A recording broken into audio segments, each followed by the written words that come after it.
Hi friends, आज का topic है हमारा द डूरन लाइन। अब जो डूरन लाइन है क्यों इस टाइम पे न्यूज़ में चल रही है इतना।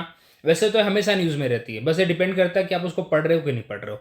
क्योंकि आप अगर कोई भी इंटरनेशनल न्यूज़पेपर ओपन करके देखिए, कोई भी न्यूज़ चैनल ओपन करके देखिए, आपको कहीं ना कहीं पूरे दिन में एक बार न्यूज़ आई जाएगी कि तालिबान ने, पाकिस्तान ने इसके ऊपर अटैक किया है, यहाँ पे कोई डिस्प्यूट हुआ, किसी पर्सन को इन्होंने अपने पकड़ के रखा है। ये सब चीज़ें न्यूज़ में रहती ही रहती हैं, आप इससे डिनाई नहीं कर सकते हो।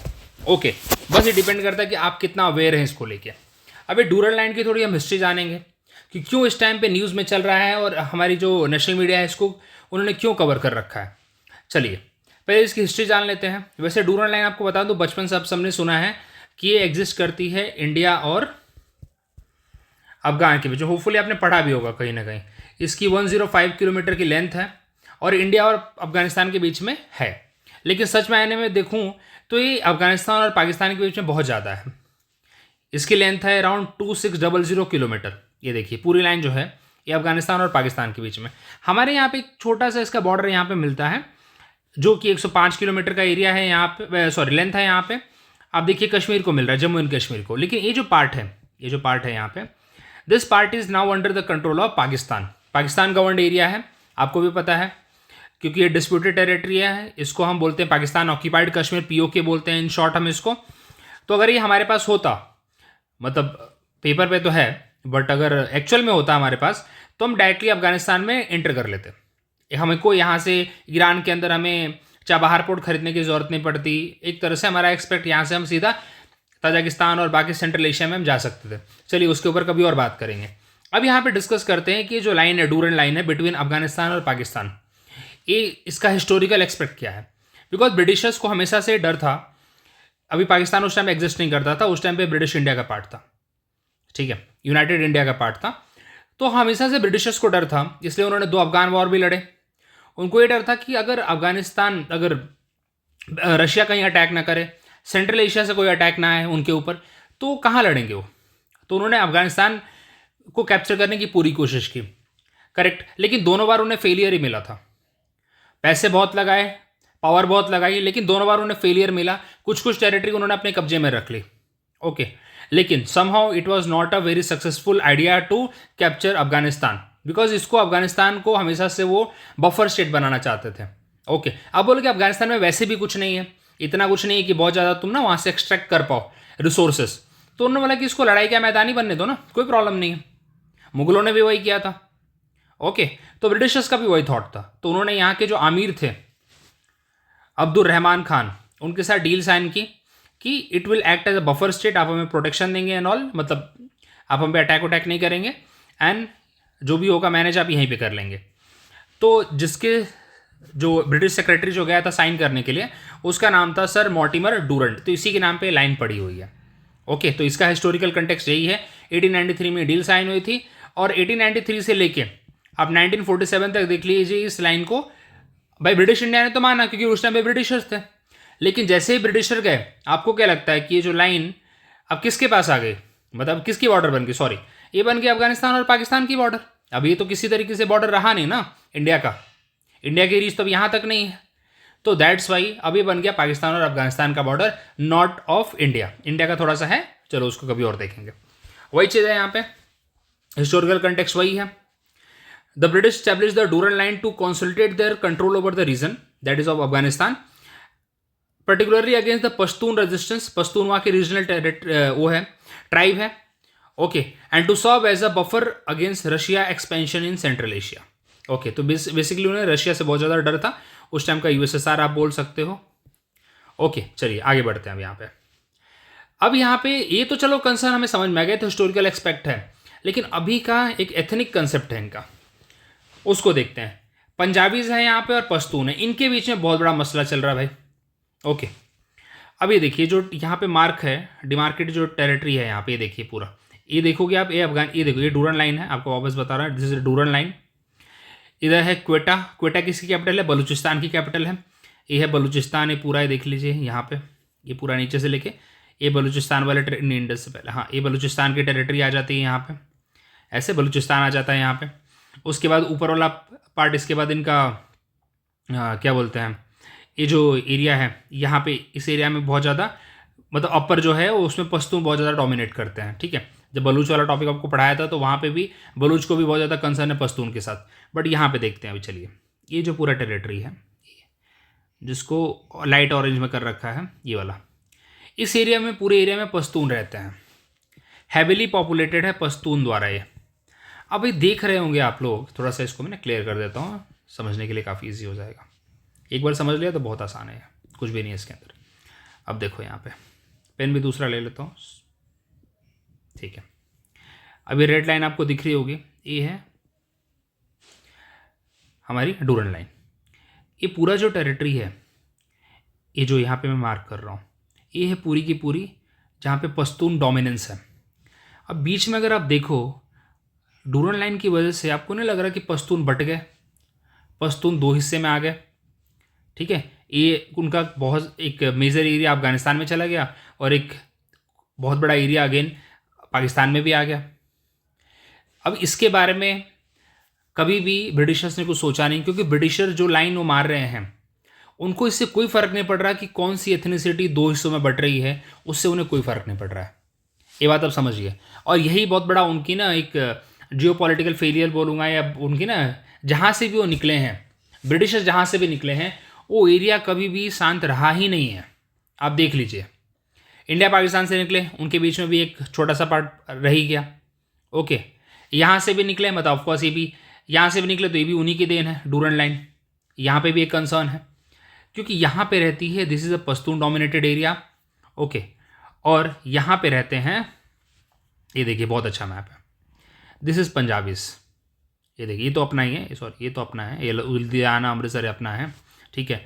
ये लाहौर, सरगोधा, लैलापुर में 1928 में कॉन्फ्रेंस हुई थी, ओके, कीर्ति किसान पार्टी की। तो ये है हमारा भाई पूरा पंजाब, एक तरह से पहले पूरा पंजाब था, तो उसका मेजर पार्ट यहाँ पे पाकिस्तान के पास है। So they are Punjabis. Government control इन्हीं के पास मिल नहीं रहा है। अब देखिए यहाँ पे ये सिंधीज़ हैं, यहाँ पे बहुत सारे सिंधीज़ हमारे यहाँ पे भी रहते हैं। ये बलूचीज़ हैं इस साइड, यहाँ पे बलूची यहाँ पे ईरान में भी हैं, थोड़ा सा अफगानिस्तान में, और मेजर पॉपुलेशन उनकी पाकिस्तान में रहती है, ओके। अब लेकिन हमारा कंसर्न यहाँ पे पश्तून के साथ है। चलिए, ग्रीन वाले पूरे पश्तून हैं, रहते अफगानिस्तान में भी है, रहते पाकिस्तान में भी है, लेकिन गवर्नमेंट कंट्रोल किसके पास है? पंजाबीज के पास है, ठीक है। डिमांड किस, अब इनकी क्या आ रही है? इनकी डिमांड है कि हमें पश्तूनिस्तान चाहिए। क्या चाहिए? पश्तूनिस्तान। मतलब ये जो पाकिस्तान वाला टेरिटरी है उसको मर्ज कर दो अफगानिस्तान के साथ, ठीक है, बाद में हम देख लेंगे। वैसे तो इसको पूरा अलग से निकाल दो और एक अलग से कंट्री बनाओ जिसको बोलेंगे पश्तूनिस्तान, हमारी टेरिटरी रहेगी, उसमें पूरी पश्तून ट्राइब रहेगी, ओके, सिंपल, हमारा पूरी शांति अमन के साथ हम रहेंगे। यही इनका आइडिया भी होता है बाय द वे।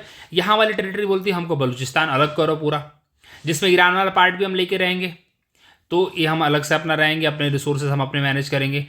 पंजाबीज क्या मांग रहे हैं? आपको एक वर्ड याद होगा, खालिस्तान मांग रहे हैं, जिसके अंदर वो इंडिया के पंजाबीज को भी ऐड कर रहे हैं।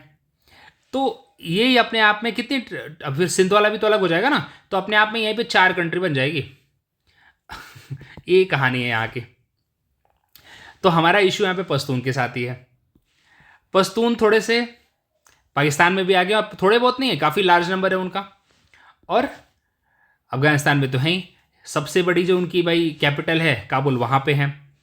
कंधार में इनका डोमिनेंस है, दिलराम में इनका डोमिनेंस है, जारंज में है, जारंज से दिलराम जो हाईवे जाता है, तो अब फरजाना में है। तो एक तरह से देखो कि जितनी मेजर उनकी सिटी है वहाँ पे किनका जोर है पूरा, ये है पश्तून्स का। यहाँ तक कि हामिद करज़ई जो थे वो भी एक पश्तूनी थे। तो इसलिए इनकी डिमांड है भाई कि आप एक पश्तूनिस्तान बना दो। चलिए अब आते हैं यहाँ पे ज़रा टॉपिक पे, थोड़ा सा टॉपिक से हम भटक गए थे। तो टेंशन क्या चल रही है भाई, इनकी एथिकल टेंशन क्या चल रही है और क्या कंसर्न है इनके, ज़रा इसको देख लेते हैं। Just give me a minute. चलिए, so Punjabis are predominantly in Pakistan and they form the largest ethnic group in the country, whereas Pashtun की भी क्वांटिटी बहुत ज़्यादा है। They're in huge number in Afghanistan, whereas उनकी सिग्निफिकेंट पॉपुलेशन इधर पाकिस्तान के north west में भी रहती है, इवन इस एरिया जो बलूचिस्तान का पार्ट है वहाँ पे भी रहती है, ओके। टेंशन क्या चल रही है? The boundary ignored ethnic and tribal consideration placing a majority of Pashtun under the Punjabi dominated Pakistan, क्योंकि यहाँ पे गवर्नमेंट कंट्रोल किसका है, पंजाबियों का चल रहा है यहाँ पे, एंड इसकी वजह से इनके बीच में टेंशन चल रही है पश्तून और पंजाबीज की। ओके, और सबसे बड़ी बात, ये तो आपको एथनिक टेंशन बता दी मैंने, सबसे बड़ी बात, आज का तालिबान इसको मानता ही नहीं है। सबसे बड़ी बात, तालिबान बोलता है हम इसको मानेंगे ही नहीं, जो करना कर लो। तो तालिबान बोलता है सो कॉल्ड लाइन, बहुत जगह पे आप न्यूज़ में देखा होगा, सो कॉल्ड लाइन, उसको मान नहीं रहा, तो भाई क्या करोगे तुम। तो इसकी वजह से ये जो बॉर्डर एरिया है, ये जो बॉर्डर एरिया देख रहे हो डूरन लाइन, यहाँ पे पश्तून यहाँ से अटैक करते हैं, जो भी उनकी जो, और Talibanis are also dominated by Pashtun only, वहाँ के लोकल लोग वो अटैक करते हैं यहाँ पे, यहाँ से पाकिस्तान अटैक करता है, एयर स्ट्राइक करता है उनके ऊपर। तो this area is always volatile, always full of tension. तो यही पूरा एरिया है जो टेंशन से भरा हुआ है, सबसे बड़ा जो भी न्यूज़ में चल रहा है तालिबान से। बाकी इधर तो बलोचिस वाला एरिया, ये भी अपने आप में टेंशन वाला ही है, कोई नई बात नहीं है। लेकिन अभी हम इसकी बात कर रहे हैं, ये वाले जिसको बार बार मैं सर्कल कर रहा हूँ, इस एरिया की हम बात कर रहे हैं अभी, ठीक है। चलिए आगे देखते हैं। अभी रिसेंट का कॉन्फ्लिक्ट, कंटेम्प्रेरी इशू क्या है यहाँ पे, एथनिक तो है ही, आपको एथनिक समझा दिया मैंने। पॉलिटिकल कॉन्फ्लिक्ट क्या है, तालिबान मान ही नहीं रहा उसको, और पाकिस्तान वही दोनों के बीच में गर्मा गर्मी चल रही है, उधर से अटैक होता है, तो हमेशा सालों भर चलता रहता है, ये सालों भर चलता रहता है। वॉयलेशन और वॉयलेंस एंड इंस्टेबिलिटी ये कांस्टेंट है यहाँ पे। अब यूएस ने कोशिश की भाई हम आके यहाँ पे क्या करेंगे, इंटरनेशनल मतलब फोर्स, मतलब एक तरह से पीस बनाएंगे, कोशिश की, लेकिन ये पॉसिबल है ही नहीं। क्या आज के टाइम पे कोई फॉरेन पावर आके कश्मीर में एक तरह से वो कर सकती है, पीस बना सकती है? वो इंडिया ही कर सकता है, या उधर से पाकिस्तान, इंडिया पाकिस्तान मिलके कर सकते हैं, कोई थर्ड पार्टी कैसे कर सकती है? तो उसी तरीके से जो यहाँ की बात की जाए, तो यहाँ पे कोई थर्ड पार्टी आके, रशिया आके, चाइना आके नहीं कर सकता। It is in the hand of Pakistan and right now Taliban to maintain peace in this region, या जो पश्तून है, जो भी उनकी डिमांड है, जैसे भी हैं। तो अब यहाँ पे एक और आपको चीज़ बताना चाहता हूँ, जो अफगानिस्तान के अंदर तालिबान है, वो क्या यहाँ पे पश्तून को पुश कर रहा है कि भाई तुम अपने ना यहाँ पे ऑटोनोमस टेरिटरी की बात करो, और जो पश्तून यहाँ पे रह रहे हैं पाकिस्तान के अंदर, वो उसकी डिमांड भी कर रहे हैं। वो तो अलग से पश्तूनिस्तान की बात कर रहे हैं, ठीक है, तो ऑटोनोमस टेरिटरी की भी बात कर रहे हैं वो लोग। तो पाकिस्तान के अंदर वैसे ही परेशानी है, एक और परेशानी है, लोग टाइम टू टाइम पे खड़ी करते रहते हैं, ओके, पाकिस्तान की आर्मी के लिए, पाकिस्तान की गवर्नमेंट के लिए, ओके। तो ये चीज़ यहाँ पे चल रही है। अब इसका जियो पॉलिटिक्स इम्पैक्ट क्या है? देखो, जियो पॉलिटिक्स इम्पैक्ट सबसे बड़ा ये है कि पाकिस्तान की डेवलपमेंट कहीं ना कहीं इससे रुकी हुई है, to be very frank. Pakistan की इकोनॉमिक डेवलपमेंट कहीं ना कहीं सब चीज़ों से हैम्पर होती है। पाकिस्तान का नॉर्थ वेस्ट फ्रंटियर जो है, ये जो इस फ्रंटियर की बात कर रहे हैं, ये पूरा हमेशा वोलेटाइल रहता है, हमेशा टेंशन रहता है इसके अंदर। जैसे हमारा जम्मू कश्मीर ले लो, अब हम भी तो उसको एज ए टेंशन वाला एरिया ही मानते हैं ना। तो हमारे पास तो बहुत बड़ी टेरिटरी है गवर्न करने के लिए भाई हम, लेकिन यहाँ पे बचता ही क्या है, इतनी छोटी सी तो कंट्री है। चलिए, और हर टाइम हमसे कंपटीशन करते हैं। उनके पास एक अलग से एरिया है, फेडरली एडमिनिस्ट्रेड ट्राइबल एरिया, इसको भी कभी डिस्कस करेंगे। ये वाला भी एक टेंशन वाला एरिया है, बलूचिस्तान है उनके पास। तो आप देखो यहाँ पे, तो एक्चुअली में गवर्न किसको कर रहे हैं? ये सिर्फ इतना ही तो गवर्न कर रहे हैं, इतना। ये सिंध वाला ले लो थोड़ा सा, इतने टेरिटरी ये लोग गवर्न कर रहे हैं बस। ये बाकी तो वोलेटाइल है पूरा, ये वाला, ये पूरा आधा तो उनका वोलेटाइल है, करेक्ट। और इतनी टेरिटरी वो गवर्न कर रहे हैं, थोड़ा सा उन्होंने इंडिया का मार रखा है यहाँ पे। और क्या कर रहे हैं लोग? पंजाबीज हैं इनके साथ यहाँ पे, और ये भी कहीं ना कहीं डिमांड कर रहे हैं खालिस्तान की, हमको मतलब पुश कर रहे हैं यहाँ पे, ठीक है। चलिए अब यहाँ पे समझते हैं ज़रा। तो ये इसका है कि इसकी वजह से क्या है, रीजन में इंस्टेबिलिटी बनी हुई है। ओके, अबाउट 10 अफगान प्रोविंस जो कि पूरी तरह से पश्तून डोमिनेटेड है, वहाँ पे इम्पैक्ट पड़ता है इसका पूरा का पूरा। और पश्तूस्तान मूवमेंट जो है, पश्तूनिस्तान मूवमेंट जो है, पूरी तरह से भाई एक तरह से और ना ग्रोइंग स्टेज में आ जाता है कि यार हमें तो चाहिए। आप विकीपीडिया पे सर्च करके देखिए, एक पूरी वेबसाइट है इनके ऊपर, इन्होंने बना रखा है कि हमें एक सेपरेट एक कंट्री चाहिए। ओके, सेम बलूचिस्तान का भी कर रखा है उन्होंने, they want the separate country as a Balochistan. तो ये चीज़ें हमें समझ में आती है एक जब हम उस एरिया की एथनिसिटी, उस एरिया के पॉलिटिक्स को समझते हैं। और इसका ये एक सॉल्यूशन है कि दोनों पार्टी मतलब अफगानिस्तान में तालिबान को और यहाँ पे पाकिस्तान गवर्नमेंट को, दोनों जब मिल के बैठेंगे then only is the solution. इसके ऊपर काम किया जा सकता है। और सबसे बेस्ट है कि अब उन्हें ऑटोनॉमी देनी पड़ेगी, दैट इज़ द ओनली की, तभी, क्योंकि आप उन्हें फोर्स करके तो नहीं करा सकते कोई चीज़। ओके, जैसे हमने भी यहाँ पे जब अपने नॉर्थ ईस्ट में डील करने के लिए बहुत सारे स्टेप्स लिए थे, उसी तरह से they need to take the some steps. Okay, अब यहाँ पे बात करते हैं लेगेसी ऑफ कॉलोनियल बाउंड्रीज। आप देखो यार, जहाँ पे भी आप देख लो ये ब्रिटिशर्स रहे हैं, आप वहाँ पे बाउंड्री डिस्प्यूट आपको मिलेगा ही मिलेगा, weather India Pakistan, Afghanistan, this Pakistan, okay, या फिर हमारा जो मैकमोहन लाइन है इंडिया चाइना के बीच में, वहाँ पे भी कंसर्न है, चाइना उसको मानता नहीं है। नेपाल और हमारा बाउंड्री, वो भी एक कंसर्न है, जिसमें नेपाल ने जो 3 टेरिटरी थी उसको लिपू लेक और अदर 2 टेरिटरीज, उन्होंने बोला कि हम हमारा है, तो ये उन्हीं का दिया हुआ है सब, वो भी हम डिस्कस करेंगे किसी दिन। तो कभी भी इन्होंने कोई चीज़ ऐसे छोड़ी ही नहीं है शांति बनाए रखने के लिए। उन्होंने बोला कि चलो सबको वोलेटाइल रखो। और एक और फैक्ट आपको बता देना चाहता हूँ मैं यहाँ पे कि पश्तून इट्स